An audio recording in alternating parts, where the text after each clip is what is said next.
What up, Laker Nation? It's your boy Dan, a Lakers fan, coming to you guys the second time tonight because I messed up the first video. I left the audio from my top 5 pick video on there. I didn't know that it stayed recorded, and then I just did the video quickly and threw it online for you guys to see it as quick as possible. But yeah, sorry about that, guys. Rookie mistake on my part. Anyways, round 2. Coming at you guys after a loss to the Washington Wizards, in which we competed and battled and played hard, but story of all year, we've been playing one game we played really hard, and then the next game we let off. So I expect us to get blown out in the next game if the pattern continues of the last couple of games. But I gotta say, I'm pretty pleased with the effort tonight. Everybody played great, other than a couple of players in the fourth quarter, turned the ball over. But it's okay, guys. We're tanking, and the bottom line is we just want to compete and see improvement.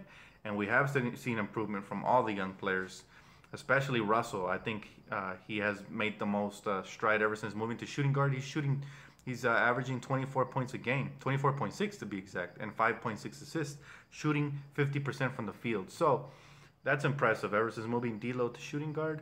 And it looks like he's our shooting guard of the future. So I'm sorry, haters, if you guys didn't want DLo on the team. He's making a pretty great case since All-Star break to that he's going to be a keeper. But also, Jordan Clarkson has also improved a lot. Let's not let that go unnoticed. Ever since trading Lou Williams, Jordan Clarkson has went from averaging 13.9 points a game to 19.5 points a game, and he had another great game again tonight.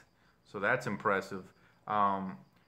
Julius Randle has been very inconsistent to me. If Jordan Clarkson is the most consistent young Laker all season, Julius Randle has been the most inconsistent because he could put up 25 and 10 one night.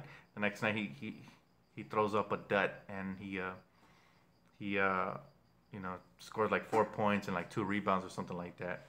But tonight he was okay. He got a little out of control in the fourth quarter. So did Tyler Ennis and a couple of the other players. But all in all, I'm proud, guys. I gotta say, those young players are playing great. David Nwaba is looking nice on our team. I was on Twitter earlier, and Laker Nation mentioned that Nwaba reminded them of Tony Allen, and that's a really good comparison. But I think this kid is a little more skilled offensively. I love the way he attacks the rim, but he is relentless on defense. And as of right now, him and Corey Brewer are best defenders, and 2 great pickups from Mr. Magic Johnson. So I'm happy about that. Like I said every video, the surprise for me has been Tyler Ennis. He's been efficient as a backup point guard, and he looks like he may have found a home here with us. Maybe we should extend him, give him like a 2-year deal or something, on the cheap. He looks to be a solid backup. I mean, he's facilitating for teammates. He's scoring off of pick and rolls. He's coming off the top and shooting threes when he's open and hitting guys. So he looks pretty well rounded, and his defense is not bad at all. So I really like that pickup as well. He looked great tonight. I think he had 11 points in limited minutes. Larry Nance plays hard always. I hope to see him in the starting lineup before the season ends, just to see how that looks instead of Julius. Julius already made his case, and like I said, he's been inconsistent, but we can still give the young players time.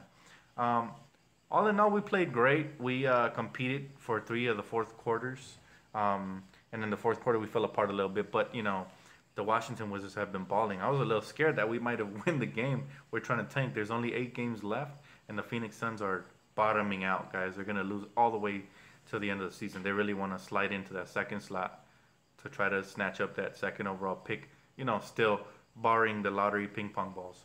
But overall, I'm really pleased. Now, this is the part of the video where DLo haters, you guys can change the channel if you'd like, because you're not going to like what I have to say.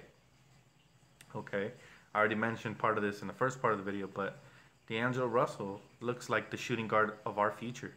He reminds me of a poor man's James Harden because he's not as athletic as James, but he's very crafty. He's been able to get in the lane and finish, and he's showing his array of shots in the paint.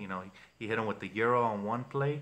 He even crossed up John Wall a couple of times this game. He was looking really good, and off of screen and rolls, he's looking to attack and be aggressive.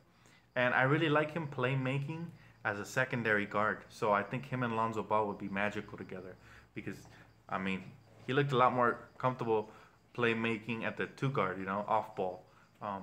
D'Angelo did. So if we can let Lonzo Ball handle the ball for the most part, and then they take turns, creating and shots for themselves and for their teammates, I think those two together would be pretty damn good with Brandon Ingram on the wing.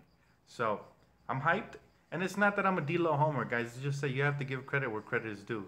DLo is one of my favorite players, but so is Brandon Ingram, and so is Ivica Zubac. So you got to give credit where credit is due. I got into a little argument tonight with this one guy on Twitter who was calling me a DLo homer because I just simply said that he's having a good game, and you can't knock him for a bad, finish to that fourth quarter, because no matter what he does, he already had a good game. 28 points, at 9 assists and 6 rebounds. That's damn near a triple-double against one of the most elite guards in the NBA, John Wall. And they were putting length on him. It's not like they were putting whack defenders on him. So the thing that has impressed me the most about D'Angelo is that he's been doing this, shooting 49% from the field at the shooting guard position these last couple of 3-4 games, scoring 24 points per game. He's been doing this at an efficient clip, going up against some of the best guards in the NBA.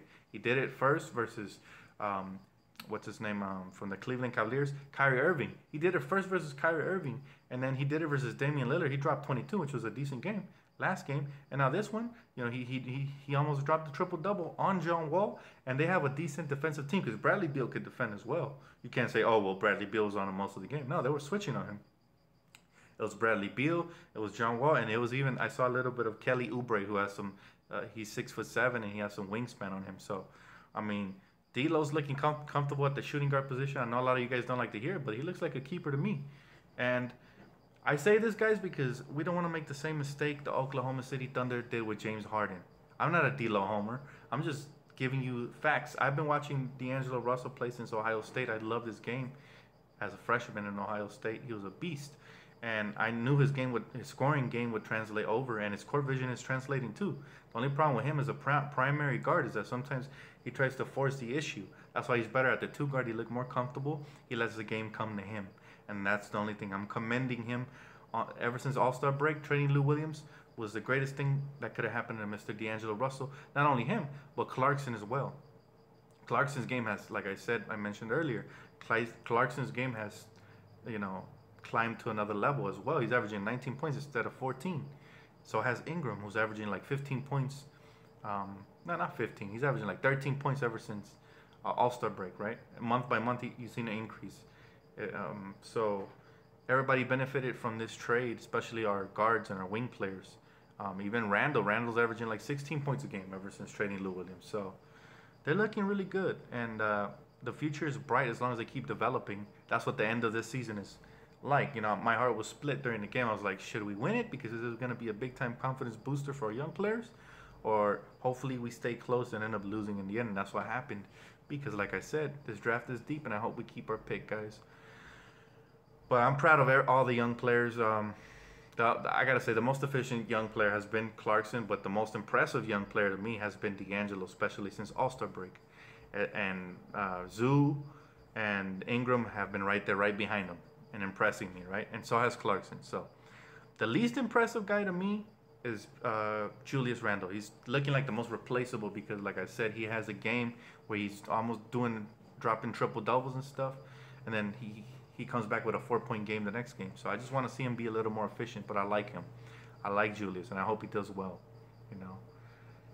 If push came to shove and we had to trade D'Angelo for whatever reason, I just hope that the return is fair enough, because this kid has all-star, maybe even superstar potential if he just develops consistency, and that's the key, right? But that's the key for all of our young players. They're all inconsistent. The most consistent one, like I said, is Jordan Clarkson. But I like Jordan coming off the bench as a six-man, taking up that Lou Williams role that Lou Williams left the void when he got traded. And if we don't draft a guy like Frank Mason, Jordan Clarkson most likely will be that combo guard to play, make, and create for us. And I'd like him. He's been improving a lot since trading Lou Williams. That's why I was clamoring for that Lou Williams trade, and it finally happened, and the benefits are looking really good right now for our young players. Everybody's benefiting because the ball's not sticking. It's not going iso ball as much as it was when we had Lou and Nick out there. Nick is another black hole who just jacks up jump shots, and they don't move the ball enough. So these young players, in order to develop, they need the ball in their hand. They need to feel like they're part of the offense. That way they get back on defense and they feel involved in the game. If not, they lose interest. And you see a lot of what we saw in the first half other than those first 20 games where we went 10-10, right? Where we looked like we were going to crack the playoffs, but it was early. So this makes me very excited for next season, guys, so we can have good motivation.